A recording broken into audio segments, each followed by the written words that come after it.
네, 8시 35분 10초를 지나고 있습니다. 하태미 경제TV, 네, 개장 전 방송 시작하겠습니다. 오늘은요, 좀 긴 얘기 좀 드릴게요. 옛날 얘기, 우리 라떼나 말에 얘기 좀 해볼까요? 어떤 얘기냐? 드디어 대충 윤곽이 나오는데 예상보다 세게 얘기를 했네요. 우리 최상목 부총리가 2월 26일 날 네, 기업들이 가치 제고 노력을 할 수 있도록 인센티브, 이런 얘기도 나왔네요. 와, 프로그램을 발표할 생각이다. 인센티브, 이게 중요하죠. 무슨 인센티브를 줄 것인가? 네, 세제 지원 방안, 그다음 상법 개정, 법까지 바꾸고 세제 지원을 한다. 그래서 기업 가치를 올리도록 노력해라. 굉장히 우리한테는 반가운 얘기고 당연한 얘기입니다. 왜 그러냐 한다면요.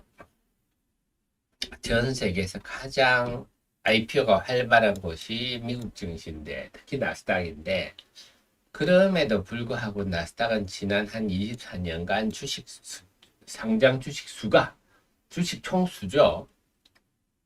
0.12% 증가했다.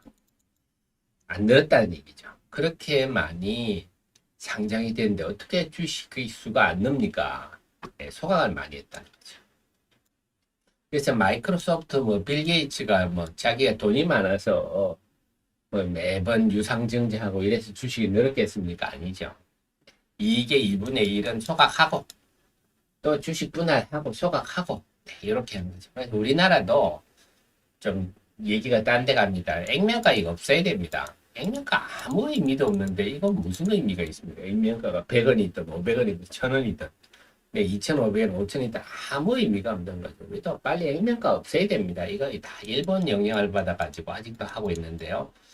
액면가 아무 의미가 없지 않습니까? 미국처럼 무액면 해가지고 분할하고 소각하고 분할하고 소각하고 하니까 자연적으로 지분율이 올라간 거죠. 주식수도 늘어나고 결국 빌 게이츠가 돈을 벌었으면 마이크로소프트 주주들도 돈을 벌었겠죠. 그게 이제 주식 시장에 더 많은 돈이 몰려들고 선순환 구조가 되는 거다. 근데 우리나라는 지난 24년간 매년 연평균 한 3.6%씩 주식 계속 증가만 해오고 있습니다. 그러니까 주가가 올라가기가 힘들죠. 그래서 나스닥 지수 같은 경우는 이렇게나 올랐는데 네, 우리 코스피는 맨날 제작을 해보죠. 자, 그래서 이걸 이제 좀 우리 그동안의 기업들을 상장사를 좀 심하게 제가 깐다고 한다면요. 돈 필요하면 들주들한테 돈을 증자나 시비를 발행해서 돈을 갖고 가고 네, 그래 놓고는 주주들한테는 보답은 하지 않는 어떻게 보면 아주 괘씸하죠. 결국 그 외국인 투자들이 요구하는 게 니들이 화장실 갈 때만 하고 올 때만 다른 거 아니냐. 그래, 필요하면 돈 얻고, 그 다음에는 주주들을 방치하고, 그러니까 주식이 주가가 이렇게 오를 수가 없는 거죠, 우리 시장이. 그래서 지금의 그 정부의 조치는 굉장히 기대가 크다. 지금까지 그 정부가 이렇게까지, 뭐랄까, 팔에 거저 붙은 적은 없는 것 같아요. 그래서 과연 이 코리아 디스카운트가 해소되느냐 하는 게 이게 용두사미를 끝났지. 왜냐하면 상법 개정 이런 건 또 국회에서 해야 될 일 아닙니까? 네, 근데 지금 아시다시피 우리 국회의원들이 별로 주가 오르는 걸 별로 신경 안 쓰는 사람들이 돼가지고요. 이번 4월에 정말 좀 많이 바뀌었으면 좋겠습니다. 그래서 좀 새로운 사람들이 됐으면 좋겠는데 어쨌거나 굉장히 그러니까 결국은 일시적인 일이 아니다 하는 거죠. 이번으로 끝나는 게 아니라 지속적으로 하겠다. 이제 이게 과연 그동안 외국인들은 지금도 반신반입니다. 반신도 아니죠. 한 3분의 1신, 네, 3분의 2의 정도 되겠죠. 외국인들 아직도 지금까지도 안 움직였는데 되겠어 하는 건데 과연 이번에 어떻게 될지. 근데 중요한 게 이미 움직이고 있습니다. 올 해들어서 2월 13일까지 주식 소각을 발표한 게 벌써 4조가 넘었어요. 작년 대비 한 3, 4배가 늘었다. 기업 수도 2배 이상 늘었다. 그래서 뭐 사실 예전에 비해서는 아직도 우리가 다른 나라에 비해서는 미흡하지만 예전에 비해서 많이 달라졌죠. 옛날에는 정말 옛날에는 10% 네. 배당 코딱지 현금 배당 10% 정도 해주는 거. 게다가 한 20% 해주는 회사 있으면 와 많이 준다 이랬는데 요즘은 100%가 뭡니까? 네, 3000%씩 주는 회사들도 여럿 있죠. 좀 많이 바뀌기는 바뀌었어요. 기업들도. 그리고 저는 좀 많이 변한 게 요즘은 기업을 매각하는 경우가 많잖아요. 특히 의료기기 같은 경우는. 그래서 예전에는 기업을 자식한테 물려준다. 그런 언어들이 많았는데 요즘은 그런 거는 거의 없다. 점점 생각도 현상도 좀 뭐랄까 선진 자본주의화되고 있다. 미국 같은 경우는 창업자가 IPO하는 경우는 매우 드물다 그러더라고요. 저 창업자는 IPO 전에 네, 사모펀드 같은데 팔고 사모펀드 이런 데서 전문적으로 IPO하고 상당히 분업 체계가 돼 있다고 하는데요. 그래서 저도 기업 탐방할 때 제일 싫어하는 오너가 회사를 자식한테 물려주겠다 이렇게 말하는 오너들이 있어요. 그러면 저는 이 사람은 지금 세대가 돌아가는 걸 모르구나. 얼마 기업은 수명은 5년입니다. 10년 버티면 아주 잘하는 거예요. 세상 모르는 얘기죠. 그래서 기업은 어쨌거나 밸류를 높일 수 있는 노력하는 게 노력을 잘해서 기업 밸류를 높이겠다 하는 오너가 제일 현명한데 어쨌거나 아직은 미흡하지만 점점 바뀌고 있는데 여기다가 이제 불을 끼얹는 거죠. 불에다가 이제 기름을 끼얹는 거죠, 정부가. 그래서 어쩌면 올해가 정말 주주환원의 원년이 될 수 있겠다. 이런 생각이 그렇게 된다면 우리 주식이 쭉쭉 올라가는 거죠. 제가 뭐 늘 꿈꾸는 제 생전에 한 25,000포인트, 코스피 25,000포인트 보고 싶은데요. 기업들은 물론 잘할 겁니다. 열심히 잘해줄 건데 우리 정치하고 언론만 좀 더 합리적으로 된다면 우리도 뭐 25,000포인트 못 가는 게 뭐가 있겠습니까?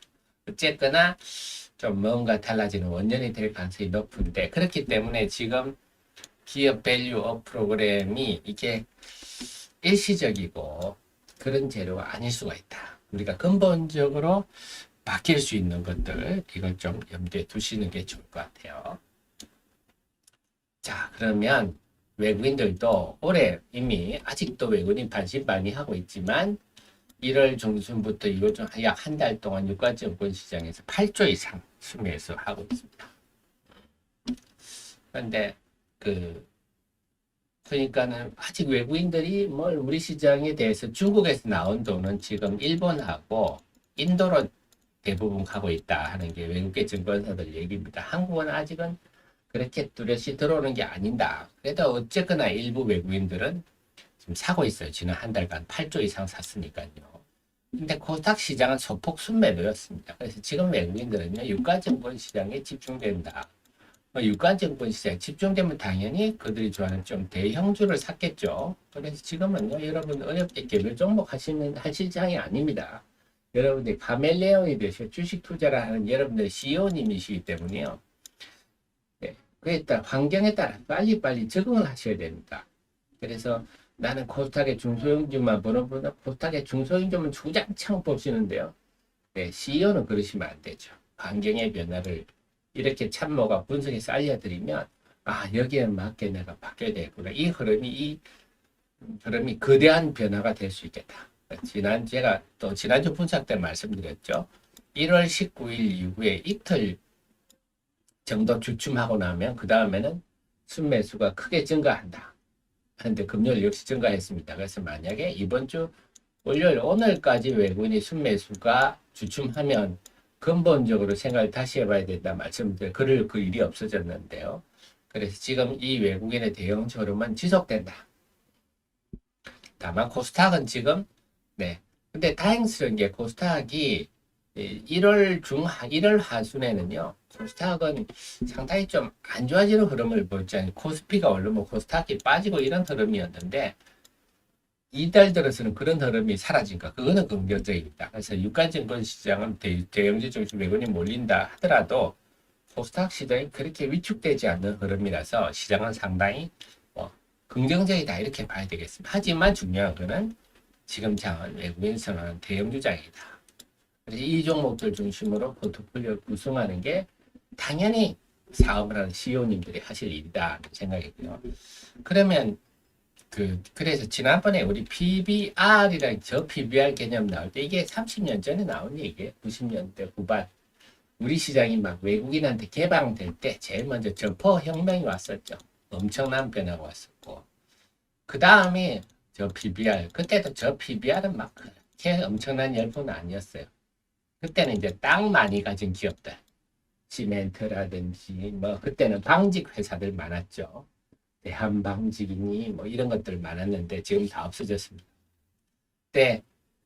그래서 이번에 저 PBR 나올 때 다들 애널리스트라든지 정시 전문가들도 뭐야 이거 뭐 저 PBR이 뭐 0.4라서 낮다. 야 무슨 뚱딴지 같은 소리냐. 상당히 공감이 안 갔는데 자 이제는 그래서 핵심은요. 저 PBR 이런 게 사실 보실 게 아니라 자사주 취득 소각 요게 핵심입니다. 이게 모든 말을 해준다. 그래서 자산이 있더라도 현금성 자산이 있어야 되는 거고요. 네. 부동산 자산이나 기계 설비 자산은 의미가 없다. 그러니까 자산도 잘 봐야 되는 거고요. 다음에는 이번에 수익이 많이 나야죠. 수익이 많은 수익이 고수익이 나는 회사라야 됩니다. 고수익이 나야 고간에서 이익 난다고 장사가 잘 돼야 뭘 배당을 주고 뭐 자사주를 소각하고 이러지. 지금 막 적자가 날락말락 이런 상황에서 그걸 할 수는 없는 거 아닙니까? 세 번째 이제 경영자의 인식이 지금 제가 막 농심 이런 종목들 분석하고 싶어도요. 분석할 마음이 안 납니다. 왜냐? 뭐 거래량도 없는데 하루 그러니까 그런 농심 이런 데는 주주를 생각하는 마음이 코딱지만큼도 없는 거죠. 거래량이 적으면 유동 물량을 늘려줘야 되겠다 이런 생각도 없는 거고 네, 그런 회사들은 아무리 뭐 자산이 많고 한들 네, 그림의 떡입니다. 우리가 그래서 요것들이 다 되는 회사들. 근데 정부가 이번에 강조해 인식이 바뀌어라. 빨리 변화를 줘라. 이런 거 아닙니까? 니들 더 이상 주주들을 그냥 홀대하지 마라. 하는 건데요.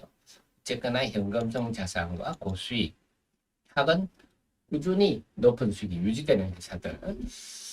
그동안에 보면 이 회사들 지금 소각을 많이 한 회사들은 동원 그 외에 저도 공부를 계속 해야 됩니다. 상장사가 2천여 개 되는 그동안에는 사실 이런 회사들은 성숙기 산업이라서 대체로좀 우리가 관심을 잘 안 두거든요. 그래 좋은 회사인 줄 알아. 뭐 그런데 뭐 매년 성적이 고만고만한 거 아니겠어? 이렇게 됐거든요. 근데 뭐냐? 이런 성숙기 산업이 주식을 소각하면 항상 귀한 거는 값어치가 올라가거든요. 야, 소각하고 고배당 해줄게. 이러면 이제 달라지는 거죠. 예를 들어서 삼성물산이 주식을 이렇게 소각을 하고 배당을 이렇게 많이 주면 제가 국민연금 아니면 펀드를 운영한다. 그럼 저는 삼성물산 사놓죠. 이렇게 주식을 소각해서 물량을 줄여주고 배당을 많이 주면 중장기적으로 들고 있으면 나스닥 시장이 오르듯이 우상향 하겠죠. 그전에는 성숙기 산업은 배당도 코딱지만큼 주고 뭐 하니까 주가가 올라갈 일이 없었는데 이제는 소각하고 고배당을 준다면 이들에 대한 생각이 바뀔 수 있는 거죠. 그래서 지금 동원산업, SK텔레콤, 삼성물산, KCC 이들이 지금 자사주 취득이나 소각이 좀 많은 회사들인데요. 보면 다 수익이 많이 나는 회사들, 안정적으로 많이 나는 회사들, 성장주는 아니라 안정적으로 많이 나는 회사들, 그 다음에 NHN, 크랩톤, DLENC 요거는 이제 대림산업이니까 요거는 건설주니까 조금 거시기 합니다만 그래도 대림그룹이 항상 그나마 주주들에 대한 태도가 상당히 좋죠. 그다음 W게임즈 이런 회사들을 보면 다 현금성 자산 게임사들이잖아요. NHN, 크랩톤, W게임 이런 다 현금성 자산이 많은 회사들이죠. 그리고 뭐 설비 투자 부담도 없고 그러다 보니까 그 외에도 OCI 홀딩스 제가 공부할 것들이 많은데 홀딩스라든지 공부할 것들이 많은데 저 같은 사람도 매일 책상에 앉아서 모든 업종을 다 공부하는 사람도 이걸 정리가 안 될 정도니까 증권시장이 지금 정리가 안 돼 있습니다. 그래서 이제 점점 발굴할 건데 저도 열심히 발굴하겠습니다. 그래서 이런 류 주식들이 이제 자사주 소각에 초점을 맞추고 이제 앞으로는 자사주 소각이 아주 큰 재료가 될 수가 있겠습니다. 그래서 지난번에 한미 반도체가 한번 크게 상승했었죠. 한미 반도체가 이 자사주 소각하겠다고 했을 때 상한가를 갔지 않습니까? 이제는 자사주 소각이 큰 재료가 될 수 있겠다. 그렇습니다. 그래서 다른 재료보다 자사주 소각에 초점을 맞추는 그런 태도가 굉장히 앞으로 필요하겠다. 결국 그 말은 좀 전에 말씀드렸듯이 돈 잘 벌고 그런 회사들이 중요하다 하는 겁니다. 자, 그래서 핵심은 주식 소각에 앞으로 초점을 맞추고 내 말씀 현금성 자산이 많아야 되고 안정적인 고수익을 유지하는데 이게 기본입니다. 그 다음에 경영진의 우호적 생각. 그래서 동원산업, 삼성물산, KCC 뭐 이런 말씀드렸는데 계속 그런 회사들 저도 찾아보고 시장도 앞으로 이런 종목 찾는 흐름. 지금은 삼성물산 중심으로 지금 흐름을 본다면요. 삼성물산 중심으로 지금 선도를 하고 있는데 제일 눈에 쉽게 띄잖아요. 삼성물산은 뭐 나무랄 데가 없죠. 자, 회사 이름이 좀 고리타분해서 그런데요. 물산이 뭡니까? 좀 이름 좀 바꿨으면 좋긴 하겠는데. 자, 삼성물산. 그 물산을 보면 자본금이 187억. 너무 예쁘지 않습니까? 그래서 제가 늘차 말씀드리지만 대규모 무상증자를 해서 자본금을 막 늘리는 경영자들은 아주 무지한 사람이라고 말씀드리지 않습니까? 네, 무상도 아닌데 무상증자를 호재로 생각하는 그런 한심한 마인드를 가진 경영자 그 회사들은요 우리가 별로 기대할 게 없는데 어쨌거나 삼성은 187억에 액면가 100원짜리입니다. 유보율이 18%입니다. 왜냐 이게 지금 단위가 10억 단위거든요. 연간 3조씩 영업이익이 나는데 자본금 187억짜리가 3조씩 이익이 나는데 유보율이 이렇게 급속히 안 높아질 수가 없는 거죠. 그래서 이 회사는 건설 옛날에 삼성건설이라는 상장사가 있었어요. 그걸 삼성물산에 합병했죠. 종합상사도 하고 있고 패션 삼성 뭐 패션 있지 않습니까? 그 다음에 에버랜드, 캐리비안 베이다, 바이오 결국 지금 바이오가 고성장을 또 하고 있어요. 삼성 바이오 에피스, 삼성 바이오 로직스. 그래서 이 회사가 보면 지주회사적 성격을 좀 띠고 있어요. 이렇게 보면 삼성 바이오로직스, 삼성전자, 생명, SDS 등등 핵심이죠. 지주회사 성격을 지니고 있지만 본업도 아주 대단하다. 그래서 나무랄 데 없는. 그런데 이런 회사가 이제 이렇게 이익 소각까지 이렇게 감자 소각, 배당까지 간다면 그래서 올해와 내년에도 각각 781만 주씩 소각할 예정. 이런 식으로 간다면 이런 주식은 정말 좀 소위 말해 중장기적으로 조금 이런 편차는 별로 안 좋아합니다만 자식한테 정리할 만한 성격의 종목이라 봐야죠. 이런 태도가 유지된다면. 그래서 정부도 이거 하라는 거 아닙니까? 이제 배당도 좀 많이 주고 소각도 적극적으로 좀 해라.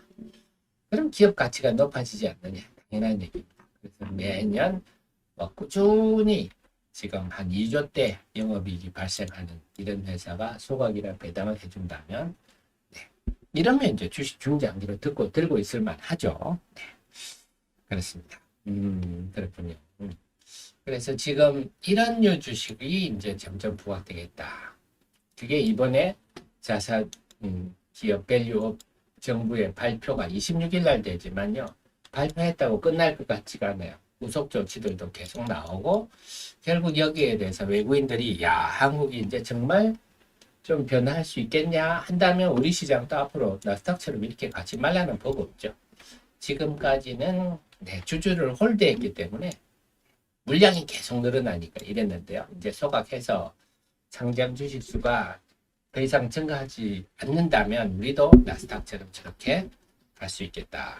결국 주식을 투자자들이 지금처럼 막 불나방처럼 몰려다니는 장이 아니라 중장기적으로 보유할 만한 그런 게 될 수 있겠다. 자, 여기서 제가 한마디 더 한다면요. 여러분이 기업 보실 때 분할하는 회사들 있잖아요. 이런 회사들이 이제 기업을 분할하는 회사들은 이제 시장에서 무시당하는 대표적인 게 카카오. 계속 카카오페이 상장하고 뭐 이런 식으로 가지 않습니까? 그냥 네이버 같으면 네이버가 분할하나요? 네이버는 다 안고 다 가잖아요. 구글이 분할합니까? 구글 안에 다 하잖아요.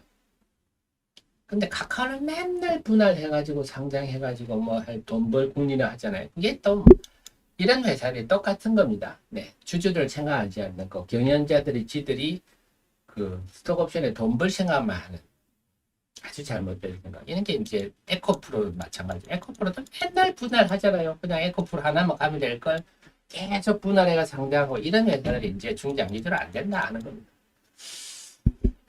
요렇게. 네. 결국 기업 밸류 프로그램은 쓸데없는 짓거리 하지 말고 기업들의 수량을 줄여서 주식수를 줄여서 기업 가치를 높여라. 그래서 이건 좀 중장기적으로 아주 중요한. 저는 올해가 상당히 제가 30여 년 주식에 있지만 가장 좀 큰 변화가 있을 수 있지 않겠느냐.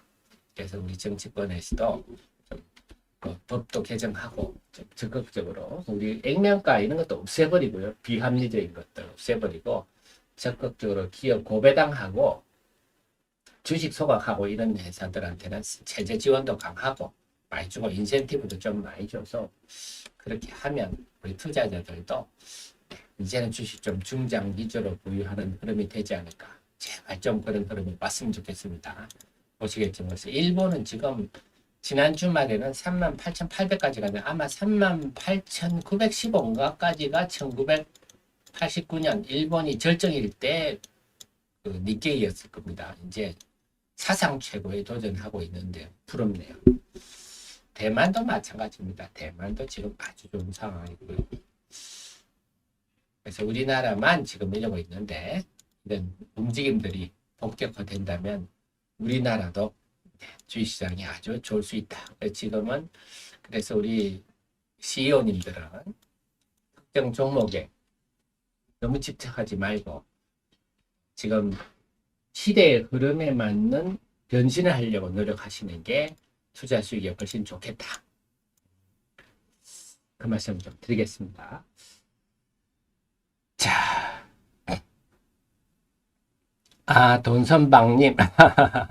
그래서 제가 드리는 말씀이, 자, 여러분들 주식을 갖고, 기업을 좋게 보는 거는 좋습니다. 기업이 어떤 방향으로 가는 거는 좋은데, 네, 지금 그 사이에 변동성이 크잖아요. 그래서 주식을 갖고 주구장창 갖고 있는 것만이 능사는 아니다. 특히 성장주들은요.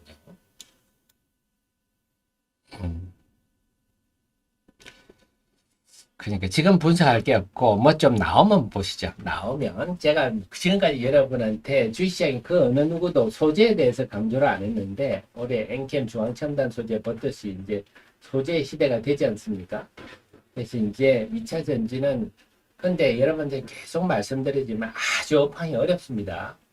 지금 뭐 오르는 종목들이 좀 있기는 한데 기본적으로 올해는 정말 2차 전지가 아주 힘들 수 있다 하는 걸 염두에 두시고 그 속에서 소재 관련주는 상대적으로 좀 나은 환경이다. 이걸 염두에 두시고 대응하시고요. 제가 좀 구체적인 일들이 나올 때마다 제 지식을 가지고 소개를 해드리도록 하겠습니다. 어쨌거나 여러분 큰 그림은 아셨죠? 그래서 올해는 상당히 우리나라 주식시장에 큰 변혁이 올 수 있는 그런 뭔가 분위기가 형성되고 있는데 잘 좀 진행됐으면 좋겠습니다. 그럼 30초 후에 개장 방송 시작하겠습니다.